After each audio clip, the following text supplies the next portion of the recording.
Mahakumbh 2025 football open વય જૂથમાં અંબાલા બન્યું છોટાઉદેપુર જિલ્લા ચેમ્પિયન। છોટાઉદેપુર જિલ્લામાં યોજાયેલી ખેલ મહાકુંભ 2025ની ફૂટબોલ ઓપન વય જૂથ સ્પર્ધામાં અંબાલા ટીમ શાનદાર પ્રદર્શન કરી જિલ્લા ચેમ્પિયનશિપ પોતાના નામે કરી છે।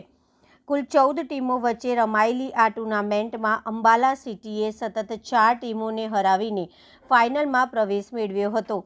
ફાઇનલ મેચ ખુટાલિયા ગ્રાઉન્ડ ખાતે અંબાલા સિટી અને છોટાઉદેપુર પોલીસ ટીમ વચ્ચે રમાઈ હતી। બંને ટીમો વચ્ચે કઠિન મુકાબલો જોવા મળ્યો હતો। જોકે અંતે અંબાલા સિટીએ 1-0ના સ્કોર સાથે વિજય મેળવી ટ્રોફી પર કબજો કર્યો હતો। વિજય બાદ છોટાઉદેપુર તાલુકાના અંબાલા ગામમાં ખુશીનો માહોલ છવાઈ ગયો હતો। ગામમાં ખેલ પ્રેમીઓ દ્વારા ખુશીના નારા લગાવવામાં આવ્યા હતા।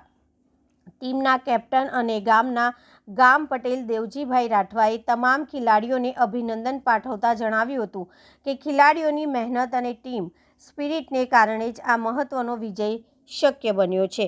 રિપોર્ટર ચિરાગ ગુપ્તા, નસવાડી।